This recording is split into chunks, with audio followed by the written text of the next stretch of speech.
내 책상 위에 종이 한 장이 있다. 누렇게 바랜 모서리가 다른 종이.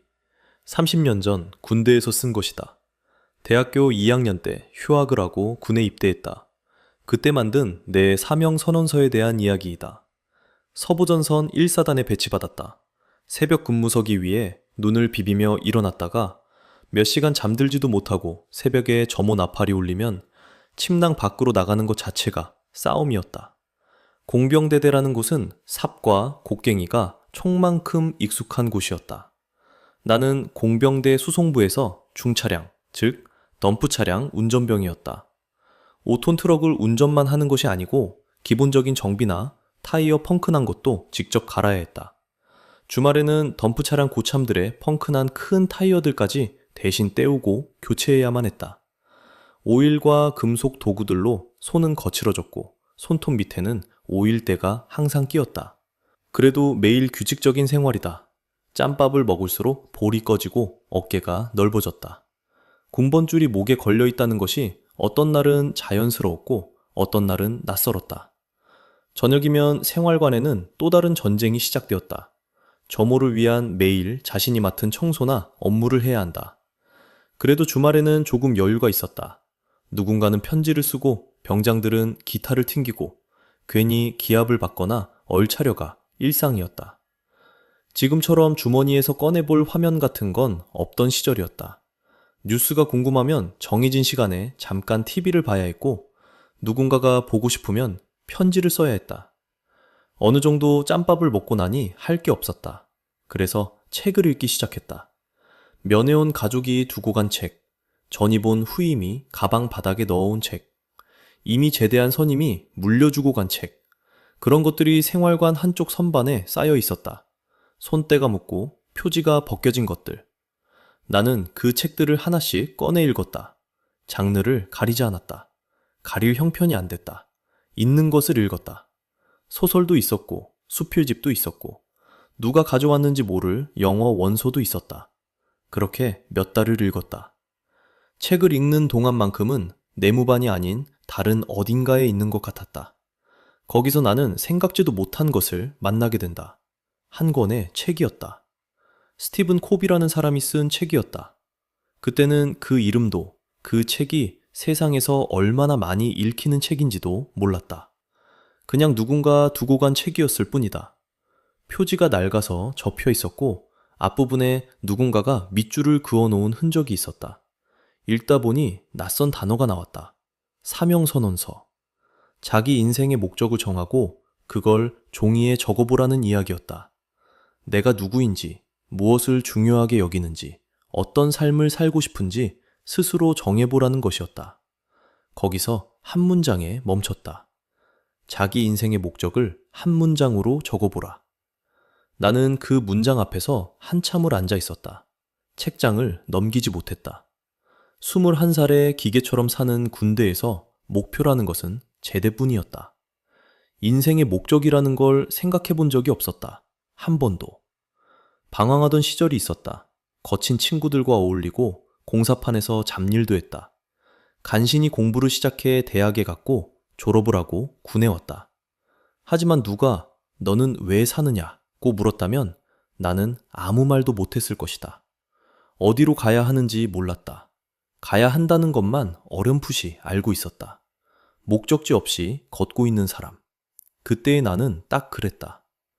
그 책은 말했다. 방향을 모르겠으면 일단 적어보라고. 생각만 하지 말고 종이 위에 꺼내보라고.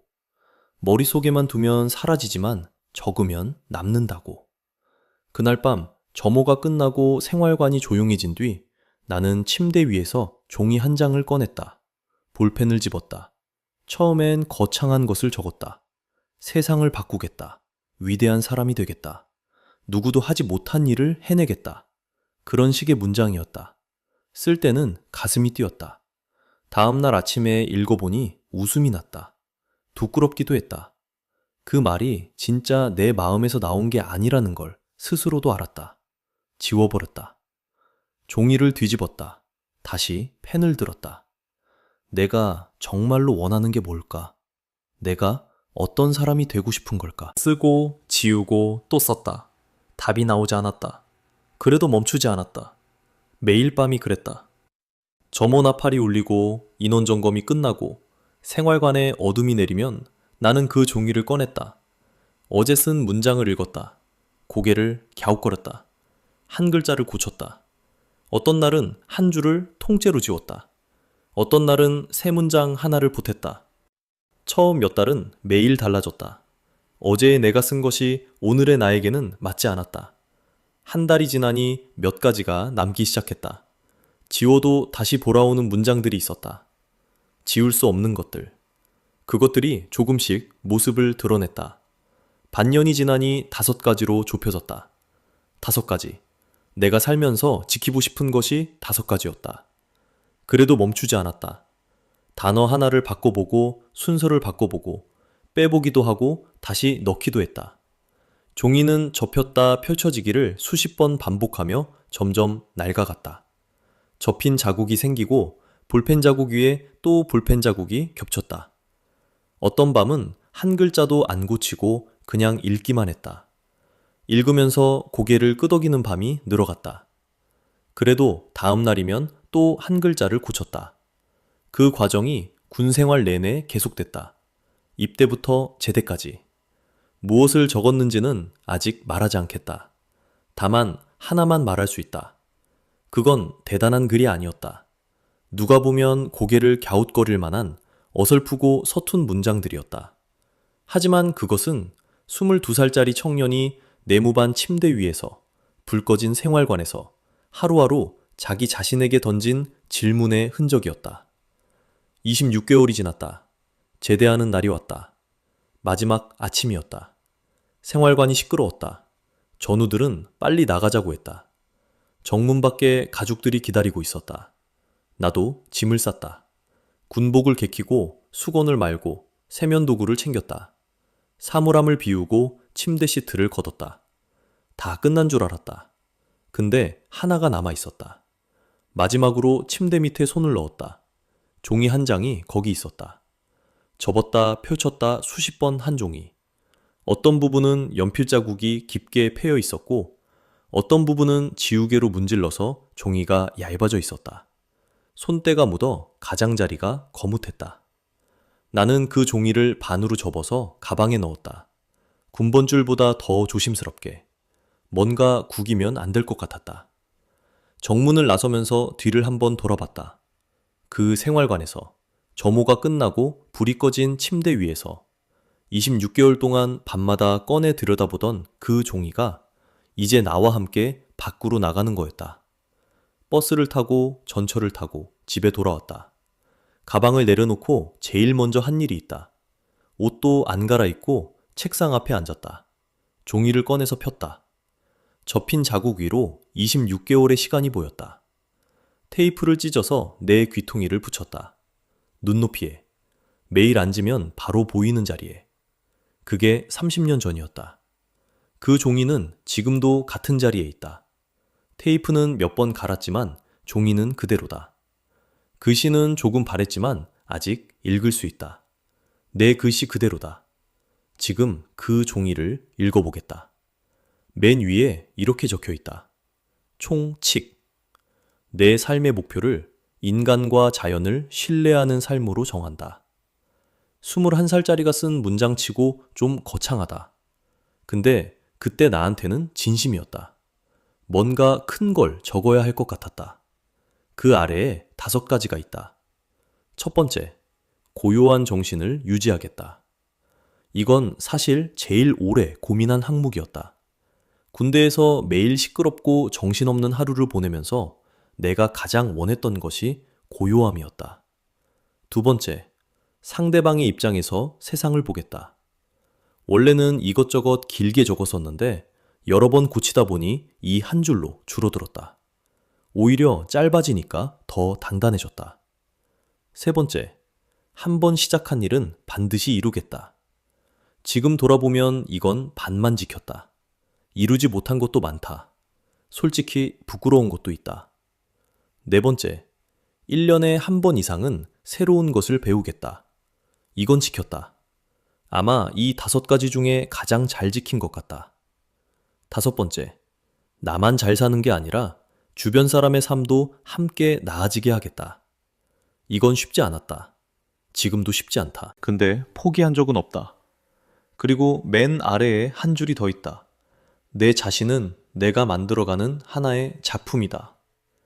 거창하지 않다. 솔직히 소박하다. 21살 청년이 네모반 침대 위에서 쓴 것 치고 세상을 뒤집을 만한 대단한 내용은 아니다. 근데 나한테 중요한 건 내용이 아니었다. 이 종이가 30년 동안 같은 자리에 붙어 있었다는 것. 이사를 했다. 붙였다. 해외로 갔다. 가져갔다. 돌아왔다.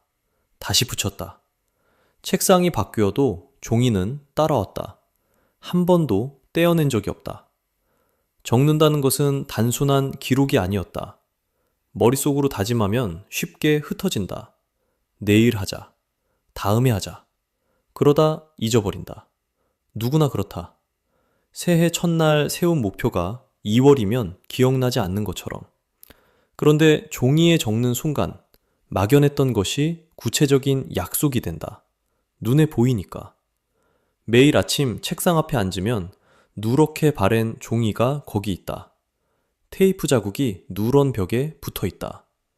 21살의 내가 묻는다. 너 이거 지키고 있어? 30년 동안 그 질문은 한 번도 멈추지 않았다. 솔직히 말하면 다 지키지는 못했다. 한참 동안 잊고 살았던 때도 있다. 술에 빠져 살던 시절에는 종이가 눈에 들어오지도 않았다. 가족한테 미안한 일도 많이 했다. 사명서에 적어둔 것과 정반대로 살았던 때도 있었다. 근데 다시 돌아왔다. 종이가 거기 있었으니까. 어느 날 문득 고개를 들면 낡은 종이가 같은 자리에 붙어 있었다. 바뀐 건 아무것도 없는데 그걸 보는 내가 달라져 있었다. 그때마다 생각했다. 적어두지 않았으면 영영 잊어버렸을 것들이었구나. 완벽하게 지키는 게 중요한 게 아니었다. 잊어버려도 종이가 다시 불러준다는 것. 그게 적는다는 것의 힘이었다. 사랑하는 아들들아, 너희도 언젠가 뭔가를 적고 싶은 순간이 올 거다. 수업 시간에 올 수도 있고 혼자 밤에 천장을 보다가 올 수도 있다. 그게 언제일지는 나도 모른다. 거창할 필요 없다. 21살의 나도 거창하지 않았다. 처음엔 세상을 바꾸겠다고 적었다가 다음날 웃으면서 지워버렸으니까.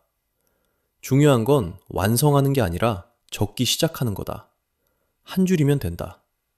적으면 달라진다. 왜인지는 나도 잘 설명하지 못한다. 근데 적어도 내가 어디로 가고 있는지는 알게 된다. 아빠도 여전히 그 종이를 본다. 여전히 다 지키지 못하고 있다. 근데 돌아갈 곳은 안다. 종이가 거기 있으니까 다시 앉을 수 있다. 그거면 된다고 생각한다. 나중에 너희와 함께 우리 가족만의 종이를 쓴 날이 있었다. 그 이야기는 다음에 아마. 여러분의 책상에는 어떤 종이가 붙어 있나요? 오래전에 적었지만 아직 지키고 있는 약속이 있다면 댓글로 나눠주세요. 군대를 나온 뒤 나는 아버지와 팔씨름을 했다. 처음으로 이겼다. 그런데 기뻤다기보다 이상하게 마음이 아팠다.